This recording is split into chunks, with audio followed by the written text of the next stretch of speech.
Kosi here, back with another bank video, back at it again. Players to watch, Manchester City versus Arsenal. Who should we look out for? That is the biggest topic in this video. So make sure you've smashed a like on the video, give me a subscription, let me know which players do you think we are going to watch out for in this game. Who's going to be more entertaining, who's going to be more exceptional, who's going to be worse, who's going to be the worst player. And I'm going to tell you, in my opinion, so that after the game, you can react, we can react to that in the match. Reaction now, Kevin De Bruyne is out of this game. That is a relief. You know, that's a big relief. Nobody wants to play against Kevin De Bruyne. He's sensational. He's just gonna smash you and spoil your evening, spoil your day. Especially when we are traveling to Manchester City Stadium. It's hard. It doesn't sound so well that but really, I think Manchester City fans are really worried. Kevin De Bruyne is off, so he's off the watch list. Kian is back, so he's going to be among the players that we shall see tomorrow against Manchester City. He's back. I think the Scotland Association has resolved issues with Arsenal. He can now play tomorrow. But of course, we have a new lad, Thomas Partey.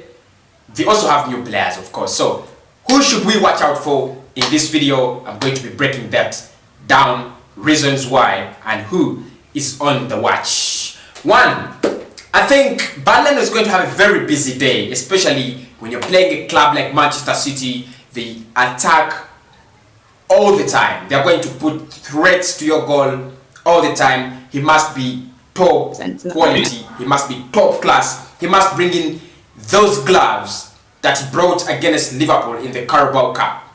That is what that's the kind of performance he has to deliver. So I think he's going to want. He's the first player we are going to watch so much in that game. Burnley, how does he beat Manchester City strikers? Because they're going to try to beat him all the time. Can he beat them, or at least be equal to the challenges they'll put forth on his day in office? Tomorrow, Burnley is under our watch. The next player is Gabriel Magalhaes. Now, Gabriel has not played any big game. I mean, against Liverpool in the Carabao Cup, you saw that squad. It wasn't the Liverpool squad. Okay, in the Premier League, he hasn't played against any top 4 or top 6 club. I think that makes more sense. Now, he's versing Manchester City. Yes, without Kevin De Bruyne. Yes, without Sergio Aguero. But think about it in this way, that it is still Pep Guardiola. It is still Manchester City. They have Raheem Sterling. They have Bernardo Silva. They have Riyad Mahrez. They still have the quality. So Gabriel Magalhaes is going to be another player to watch for us. He was, he was man of the month, September at Arsenal. Can he continue with his brilliant form? I think it's going to be another player that we shall focus on so much. Number 3, Thomas Partey. Of course, the Ghanaian international joins Arsenal. He hasn't had his debut yet. But Mikel Arteta says he's going to watch him in the next 48 hours. He might decide whether he uses him or he doesn't use him. Now, for me, that doesn't concern me. What I want to see is Thomas Partey on the pitch.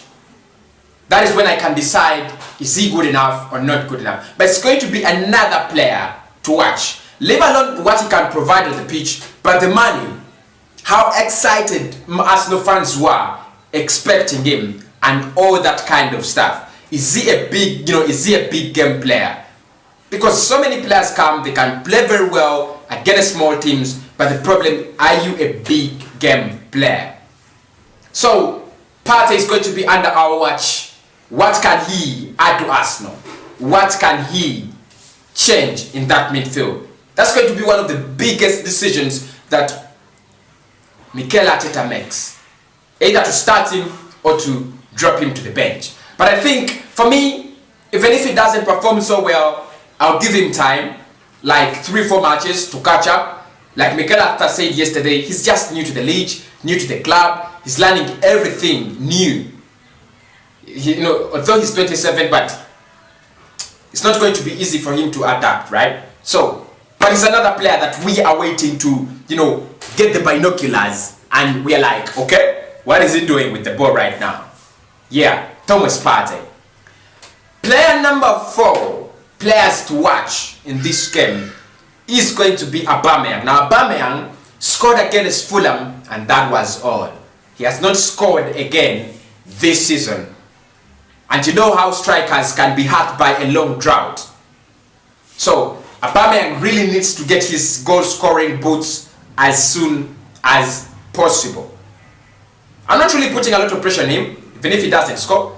There are things he does on that pitch and you feel his presence is there.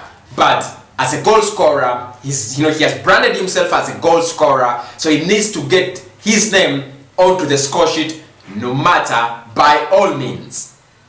So it's going to be one player we are looking at. Is his goal scoring drought continuing, or does he break it against Manchester City? But also, remember last season in the FA Cup when we were beating City, it was a one-man, name on the scoreline. It was Aubameyang. He scored twice. So we are expecting Aubameyang to put on the same show he put up against Manchester City in the FA Cup. And that's why I selected him among the players to watch this weekend. The other player from Arsenal is Lacazette. Now Lacazette has scored a goal in each of the 4 games he has played at Arsenal this season. Against Fulham, against West Ham, against Liverpool, twice. Those are the 4 games I think he has appeared for Arsenal this season. And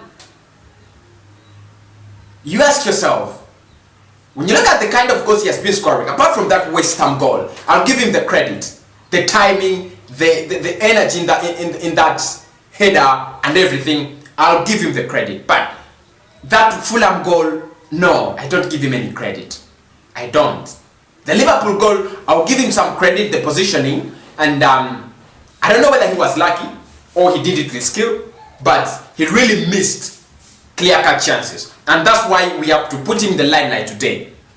Is he going to continue with this, with this poor finishing, or is he going to continue with his good run, scoring in every game?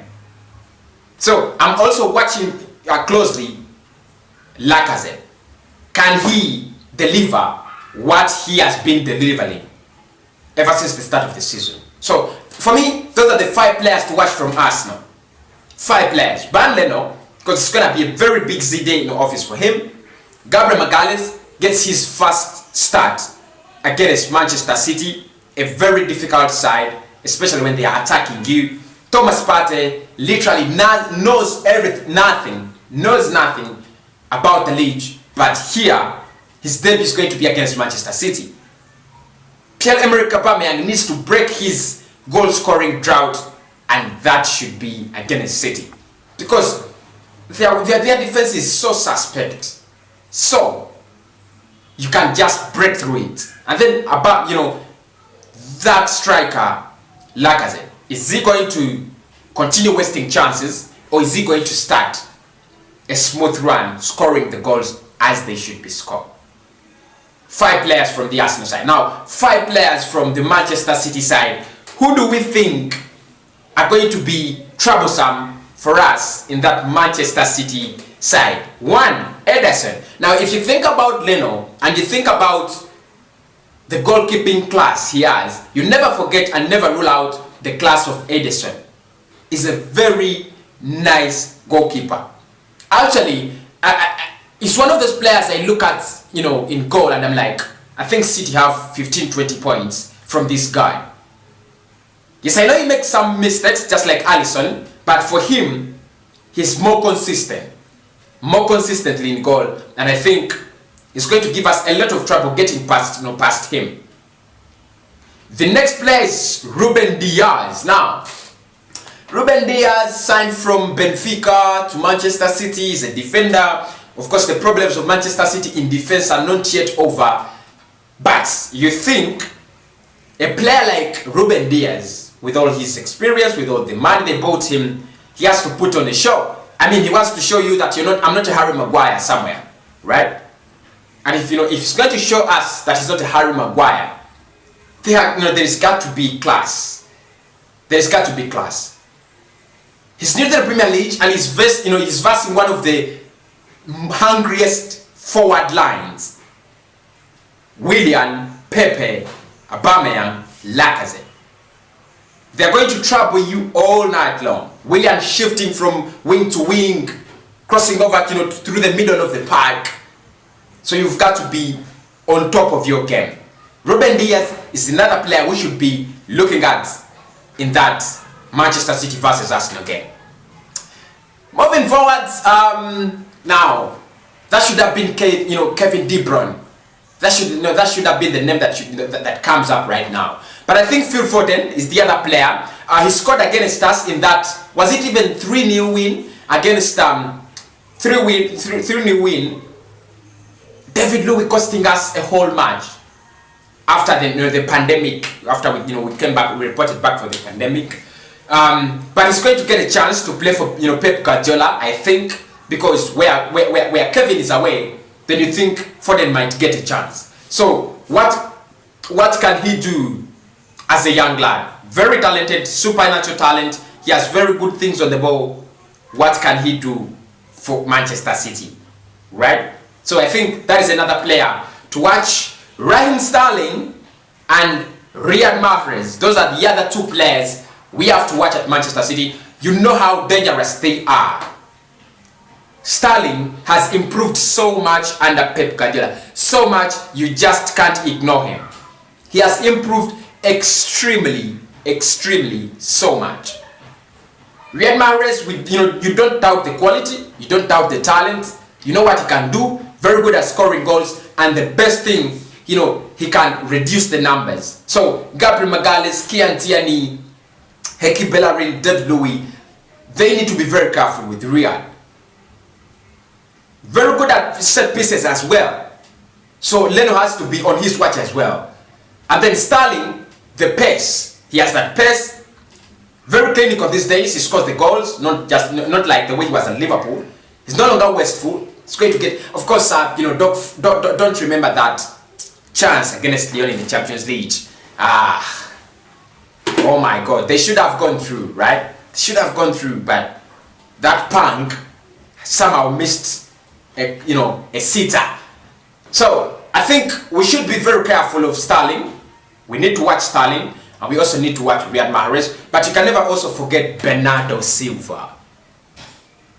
He's key, very key in that game. And what I fear about Bernardo Silva is his versatility. You block him in the middle of the pick, in the middle of the park, he goes to the left. You block him, he goes to the right. He can play deep, he can play, central, he can play forward.